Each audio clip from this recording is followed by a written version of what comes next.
Hallöchen, heute mal ganz kurz das Thema Scheinwerfer einstellen bei allen aktuellen Vespa GTS, allen aktuellen. Von Keyless bis zu 4-Keyless hier noch, alle aktuellen GTSen, also 300, 310, die Scheinwerfer stehen bei allen deutlich zu hoch, ab Werk. Okay. Und es gibt Verkäufer, die glauben, man könne es nicht einstellen. Es gibt sogar Aussagen, wie es gäbe Software-Updates, um die Scheinwerfer einzustellen. Das gibt es beim Auto.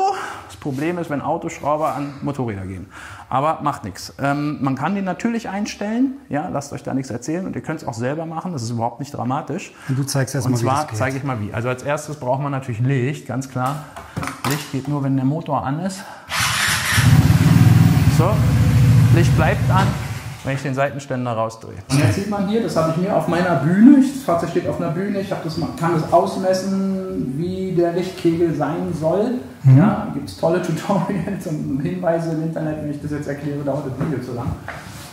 Aber ich habe es mir ausgemessen, hier hinten, ihr seht, der Lichtkegel ist hier gerade aktuell. Ja. Ja, und der muss hier hin. Ah, du hast eine Markierung gemacht. Das sind meine Markierungen, die ich mir ausgemessen habe in meiner Werkstatt. So. Das Einstelllöchlein. Jeder Scheinwerfer muss einstellbar sein, sonst bekäme das Fahrzeug keine Zulassung.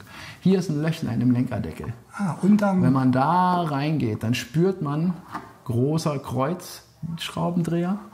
Hier rein, da spürt man einen Widerstand. Und jetzt müsst ihr tatsächlich nicht so ein bisschen drehen und euch fragen, warum passiert da, wann passiert endlich was, sondern ihr könnt wirklich so drehen. Das ist ein ganz kleines Gewinde da. Ja, das ist wie so ein Kronkorken dahinter, den man stückchenweise rumdreht. Also wenn man da jetzt mal hinleuchtet auf die Seite, ich kenne das ja schon, man muss hier wirklich drehen, zeig mal, wie ich drehe, wirklich gegen den Uhrzeigersinn, um ihn runterzustellen und wirklich, ihr seht. Und viele Umdrehungen, ne? Und das macht die Sache irritierend. Aber jetzt geht's runter. Seht ihr, wie es runtergeht? Das kann man sehen. Siehst du das? Jetzt sieht man es. Nach und nach geht es runter. Sehr langsam, aber es geht runter. Das ist natürlich irritierend, das verstehe ich. Dass manche sagen, kann man ja nicht einstellen, da passiert nichts. Passiert nichts, ja. Aber du siehst, wenn ich hier drehe, und zwar wirklich, also nicht mit dem Akkuschrauber rangehen. Nicht, ja. So, also irgendwie so ein Mini-Gewinde da drin. Deutlich tiefer. Man muss hier nichts auseinandernehmen dafür.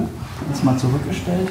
Guck mal. Und jetzt haben wir ihn richtig. Die Markierung und jetzt ist er genau also richtig. Dafür muss man keinen Lenkerdeckel auseinandernehmen.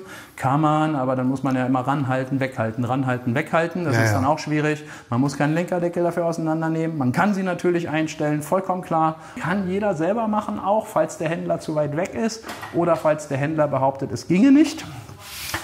Keine Anekdote. Ein Kunde von uns, jetzt von uns Kunde, hat sich bei Piaggio erkundigt, wie man den Scheinwerfer einstellen kann, weil er die Aussage hatte, es ginge nicht. Dann wendete der sich an Piaggio. Piaggio schickte ihm aus der Bedienungsanleitung oder aus dem Werkstatthandbuch zurück, wie man den Scheinwerfer einstellt. Mit diesem Zettel ging der Kunde zurück zu seinem Verkäufer und sagte, guck mal, es geht doch, der blendet alle Lichter, alle Autos nerven mich.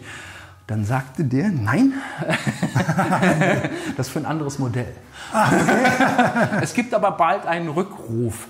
Nee, ne? Ja, okay, lassen wir mal dahingestellt. Nette kleine Geschichte, passiert. Also, kann man einstellen, stellt sie ein.